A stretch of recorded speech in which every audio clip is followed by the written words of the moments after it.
مسائل نماز۔ نماز دین کا ستون ہے۔ نماز کو دین میں ستون اور بنیاد کی حیثیت حاصل ہے، اور احادیث سے یہ بات بھی معلوم ہوتی ہے کہ قیامت کے روز سب سے پہلے نماز کا حساب لیا جائے گا۔ نماز ایک ایسا فرض ہے جو صحت اور بیماری دونوں حالتوں میں ادا کرنا لازم ہے، اور جب تک انسان کے ہوش و حواس قائم ہے نماز معاف نہیں ہوتی۔ بیماری، سفر یا مجبوری کی صورت میں آسانیاں تو پیدا کر دی گئی ہیں، لیکن نماز چھوڑنے کی اجازت نہیں دی گئی ہے۔ نماز کے لیے پہلی شرط۔ نماز کے لیے پہلی شرط یہ ہے کہ انسان کا جسم اور اس کے کپڑے پاک ہوں۔ نجاست کی قسمیں۔ گندگی اور ناپاکی دو قسم کی ہوتی ہے، ایک نجاست حقیقی جو انسان دیکھ اور محسوس کر سکتا ہے، دوسرے نجاست حکمی جس کی ناپاکی تو نظر نہیں آتی لیکن شریعت نے بتایا ہے کہ وہ ناپاکی ہے۔ نجاست حقیقی کی قسمیں۔ نجاست حقیقی یعنی نظر آنے والی گندگی اور نجاست، مثلا پیشاب، پاخانہ، منی اور خون۔ اس کی پھر دو قسمیں ہیں، ایک نجاست غلیظہ جس کی ناپاکی سے ہر انسان کی طبیعت خود کراہت اور نفرت محسوس کرتی ہے، دوسری نجاست خفیفہ جس کی ناپاکی اس درجے میں نہیں، مثلا حلال جانوروں کا پیشاب یا پرندوں کی بیٹ وغیرہ۔ نجاست غلیظہ۔ نجاست غلیظہ میں انسانوں کا چاہے بڑے ہوں یا بچے پیشاب، پاخانہ، منی، مزی، اسی طرح جانوروں کی منی، خون چاہے انسان کا ہو یا حیوان کا، منہ بھر قے چاہے بڑے کی ہو یا بچے کی، حیض و نفاس اور استحاضے کا خون، عورت کے جسم کے خاص حصے سے نکلنے والی رطوبت، زخموں سے نکلنے والا خون، پیپ یا کشلہو۔ جن جانوروں کا جھوٹا ناپاک ہے ان کا لعاب دہن اور پسینہ، ذبح کیے بغیر مر جانے والے جانور کا گوشت، چربی، پٹھا، کھال وغیرہ شامل ہیں۔ کپڑے پاک کرنے کا طریقہ۔ اگر کپڑے پر نجاست لگ جائے تو 3 بار دھونے اور ہر بار اچھی طرح نچوڑنے سے کپڑا پاک ہو جاتا ہے۔ چاہے اچھی طرح دھونے اور نچوڑنے کے باوجود دھبا یا بدبو نہ بھی جائے، اگر کپڑے بہتے ہوئے پانی میں دھوئے جائیں تو نچوڑنے کی بھی ضرورت نہیں، صرف اتنا کافی ہے کہ پانی ایک طرف سے دوسری طرف سرایت کر کے نکل جائے۔ اگر کوئی ایسا کپڑا ہے کہ نچوڑنے میں پھٹنے کا اندیشہ ہو تو اس کے پاک کرنے کا طریقہ یہ ہے کہ 3 بار دھویا جائے اور ہاتھ یا کسی ذریعے سے اسے اس طرح دبایا جائے کہ پانی نکل جائے مگر کپڑے کو نقصان نہ پہنچے۔ رعایت کی صورتیں۔ بارش کے موسم میں جب عام راستوں پر پانی اور کیچڑ ہو جاتا ہے تو اس سے بچنا نہایت دشوار ہو جاتا ہے، اس لیے اس کی چھینٹیں اگر پڑ جائیں تو وہ معاف ہیں۔ محض شک اور وہم کی بنیاد پر ناپاکی کا حکم عائد نہ ہوگا، اور جس چیز کے بارے میں غالب گمان پاکی کا ہو وہ پاک ہی تصور ہوگی۔ نجاست غلیظہ جس کی تفصیلات بیان کی جا چکی ہیں، 1 درہم کی وسعت کی حد تک معاف ہے، البتہ اگر دھونے کا موقع ہو تو دھو لینا بہتر ہے۔ نجاست حکمی۔ نجاست حکم یعنی وہ ناپاکی جو نظر نہیں آتی لیکن شریعت نے اس کے بارے میں بتایا ہے کہ اس سے وضو ٹوٹ جاتا ہے یا غسل کی حاجت ہوتی ہے۔ اس کی بھی 2 قسمیں ہیں، حدث اصغر اور حدث اکبر۔ حدث اصغر پیشاب، پاخانہ کرنے، ریاح خارج ہو جانے، جسم کے کسی حصے سے خون یا پیپ بہنے، منہ بھر کر قے ہونے، ٹیک لگا کر سونے وغیرہ سے ہوتا ہے، جس سے پاک ہونے کا طریقہ وضو ہے، اور جہاں پانی میسر نہ ہو یا پانی کا استعمال نقصان دہ ہو وہاں تیمم سے بھی پاکی حاصل ہو جاتی ہے۔ حدث اصغر کی حالت میں نماز نہیں پڑھی جا سکتی۔ قرآن مجید زبانی پڑھا تو جا سکتا ہے لیکن ہاتھ لگانا درست نہیں، الا یہ کہ کام ہی ایسا ہو کہ ہر وقت قرآن ہاتھ میں ہوتا ہو اور بار بار وضو کرنا دشوار ہو، یا قرآن مجید پڑھنے والے بچے ہوں کہ ان سے بار بار وضو کا اہتمام دشوار ہو۔ حدث اکبر۔ حدث اکبر ناپاکی کی وہ حالت ہے جو صنفی تعلق قائم کرنے، کسی اور طریقے سے شہوت کے ساتھ منی نکلنے یا سونے میں احتلام یا حیض و نفاس کے نتیجے میں پیدا ہوتی ہے۔ اس ناپاکی کو غسل کے ذریعے ہی دور کیا جا سکتا ہے۔ البتہ اگر غسل ناممکن ہو تو تیمم سے بھی پاکی حاصل ہو جاتی ہے۔ نماز کے لیے دوسری شرط۔ نماز کی دوسری شرط وضو ہے، جس کا خود قرآن کریم میں حکم دیا گیا ہے۔ نبی کریم صلی اللہ علیہ وسلم نے اس کی فضیلت و برکت بیان کرتے ہوئے فرمایا کہ قیامت کے روز وضو کی جگہ سے میری امت کے چہرے اور ہاتھ پاؤں جگمگا رہے ہوں گے۔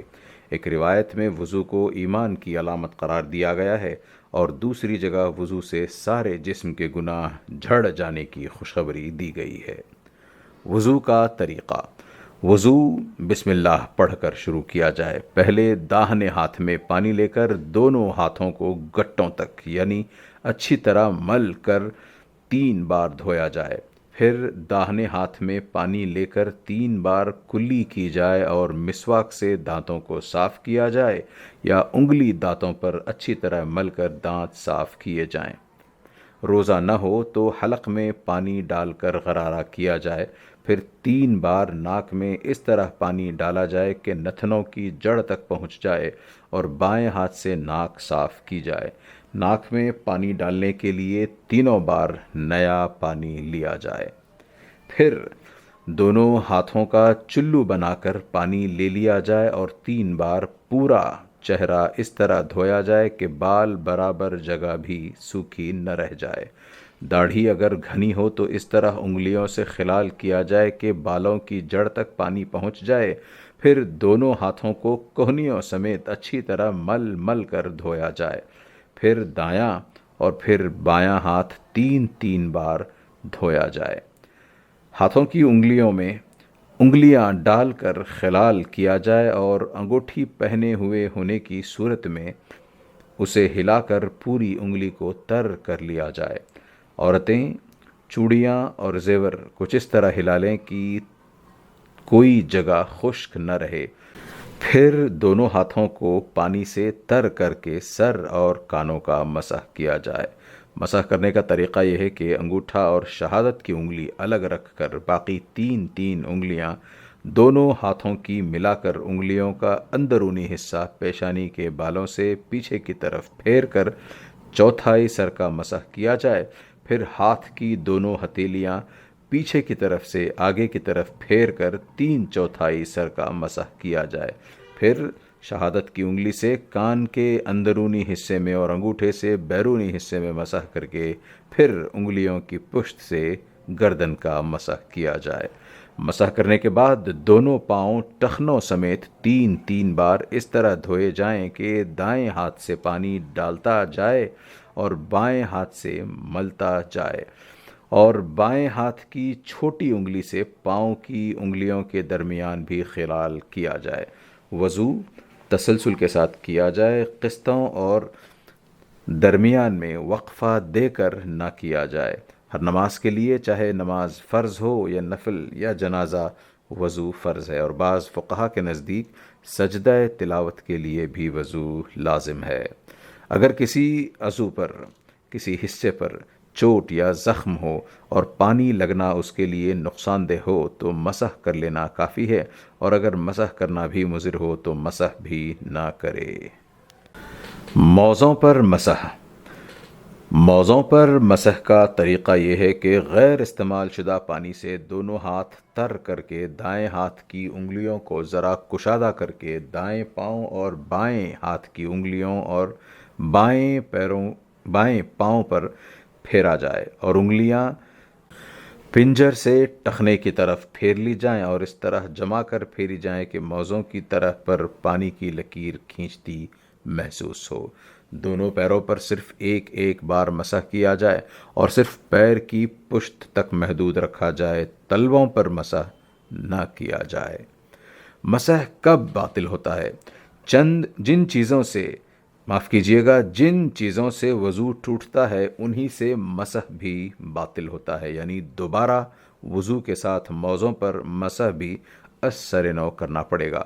اگر کسی وجہ سے موزے اتار لیے جائیں یا خود اتر جائیں یا ایڑی کا اکثر حصہ کھل جائے یا باہر نکل جائے تو وضو کرنے کی صورت میں دونوں پاؤں دھونا ضروری ہوگا۔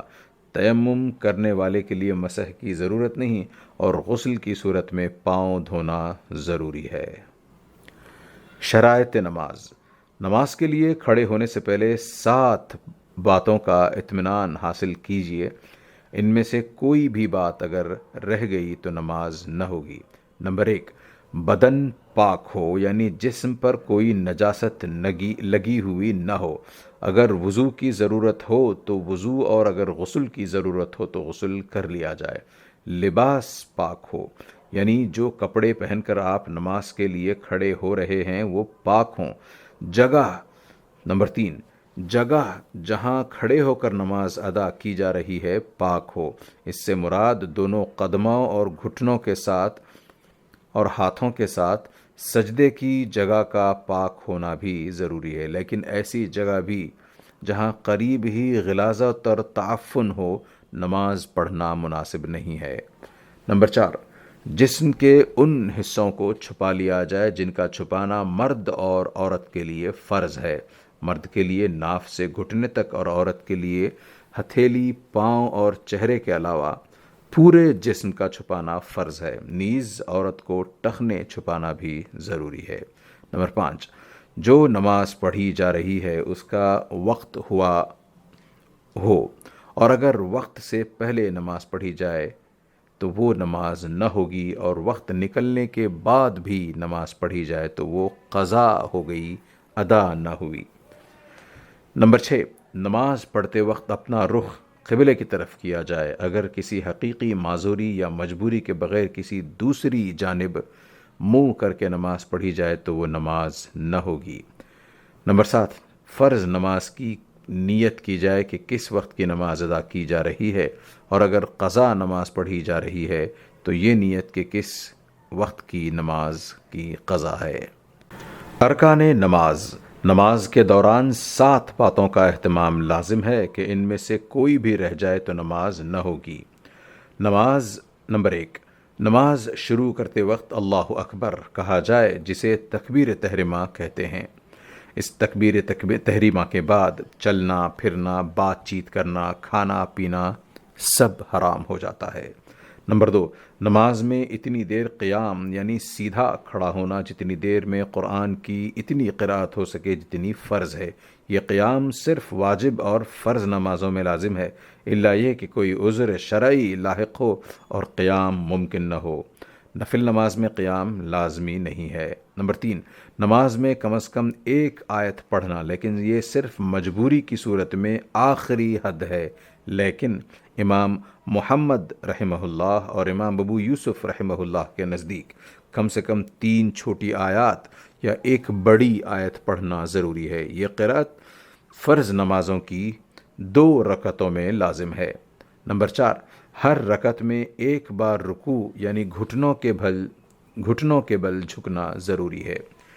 نمبر 5، ہر رکعت میں 2 بار سجدہ فرض ہے۔ نمبر 6، آخری رکعت میں اتنی دیر بیٹھنا جتنی دیر میں التحیات للہ سے عبدہ و رسولہ تک پڑھا جا سکے۔ نماز کے سارے ارکان ادا کرنے کے بعد ایسا فعل جو صورت نماز کو ختم کرنے کا اعلان ہو، اور واجب یہ ہے کہ نماز کو السلام علیکم کے الفاظ پر ختم کیا جائے۔ واجبات نماز۔ نماز میں 14 باتیں ایسی ہیں جن کا اہتمام ضروری ہے، لیکن ان میں سے کوئی بات اگر رہ جائے تو سجدہ سہو سے نماز درست ہو جاتی ہے۔ تاہم اگر سجدہ سہو نہ کیا جائے یا قصداً کوئی چیز چھوڑ دی جائے تو نماز دہرانی پڑے گی۔ یہ باتیں حسب ذیل ہیں۔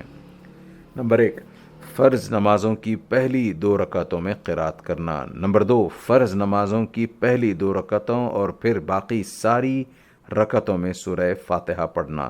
نمبر 3، سورہ فاتحہ کے بعد فرض نماز کی پہلی 2 رکعتوں میں اور واجب، سنت اور نفل نماز کی تمام رکعتوں میں قرآن مجید سے کوئی سورت یا 3 چھوٹی آیات یا کم از کم 1 بڑی آیت پڑھنا۔ نمبر 4، دوسری سورت سورہ فاتحہ کے بعد پڑھنا۔ پہلے کوئی اور سورہ پڑھنے سے واجب ادا نہ ہوگا۔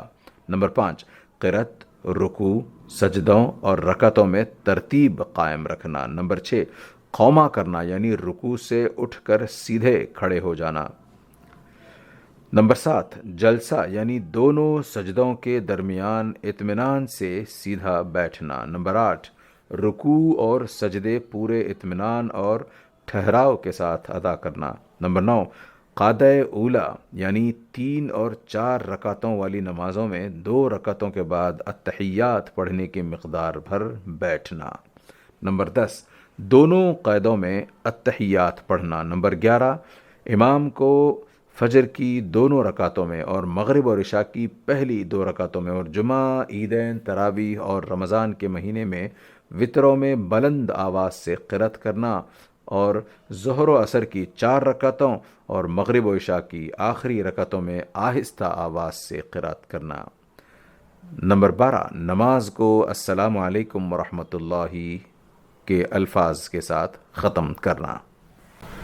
نمبر 13، نماز وطر میں قنوت کے لیے تکبیر کہنا اور دعائے قنوت پڑھنا۔ نمبر 14، عیدین کی نماز میں زائد تکبیریں کہنا۔ مفسدات نماز، جن چیزوں سے نماز فاسد ہو جاتی ہے اور نماز کا دہرانا لازم ہو جاتا ہے، وہ 15 ہیں، انہیں خاص طور پر ذہن میں رکھنا چاہیے۔ نمبر 1، نماز کے دوران کسی بھی قسم کی بات چیت سے نماز ٹوٹ جاتی ہے، اسے نماز دہرانی چاہیے۔ نمبر 2، حالت نماز میں قرآن مجید دیکھ کر تلاوت کرنا، یعنی فرض نمازوں میں قرآن مجید میں دیکھ کر تلاوت کرنا۔ نمبر 3، وضو ٹوٹ جانے یا طہارت باقی نہ رہنے، سطر کھل جانے اور اتنی دیر کھلا رہنے سے کہ اتنے وقفے میں رکوع یا سجدہ ہو جائے یا بے ہوشی کا دورہ پڑ جائے۔ نمبر 4، فرائض نماز میں سے کوئی فرض قصداً یا سہواً چھوٹ جائے۔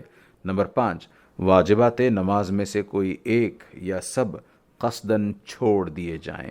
نمبر 6، واجبات نماز میں سے کوئی ایک یا زائد سہواً چھوٹ جائیں اور سجدہ سہو نہ کیا جائے۔ نمبر 7، بلا ضرورت اور بلا سبب کھانسنا۔ نمبر 8، رنج، تکلیف یا درد کی شدت سے رونا یا آہو بکا کرنا، البتہ بے اختیاری میں یا خوف خدا، قبر و حشر کی سختی یا تلاوت قرآن کے اثر سے رونے پر نماز فاسد نہ ہوگی۔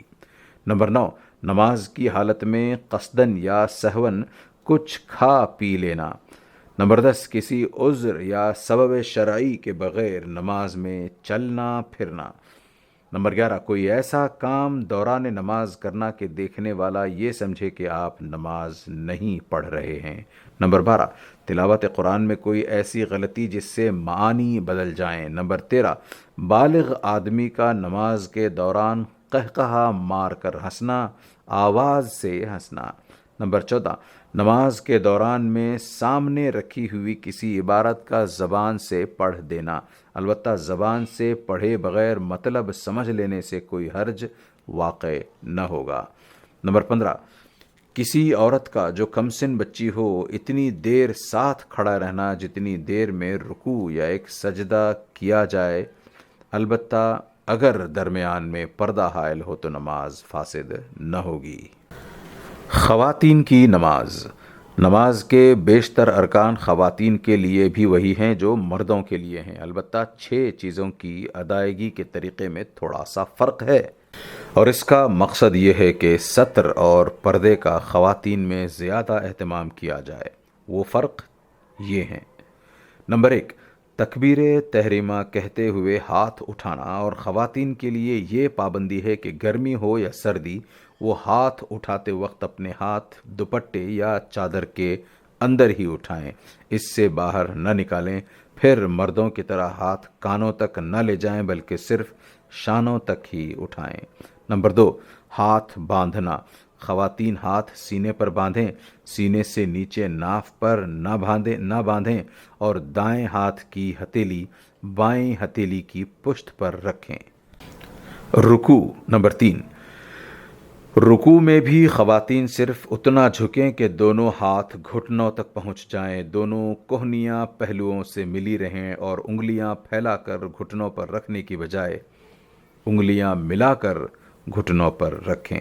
نمبر 4، سجدہ، سجدے میں خواتین کو مردوں کے سجدے کے برعکس پیٹ رانوں سے اور بازو بغل سے ملے ہوئے رکھنے چاہیے، اور کوہنیاں اور کلائی زمین پر نکالنی چاہیے، اور دونوں پیر بھی کھڑے کرنے کی بجائے زمین پر بچھا دیے جائیں۔ مردوں کے لیے سجدے کی یہ صورت منع ہے، لیکن خواتین کے لیے جائز۔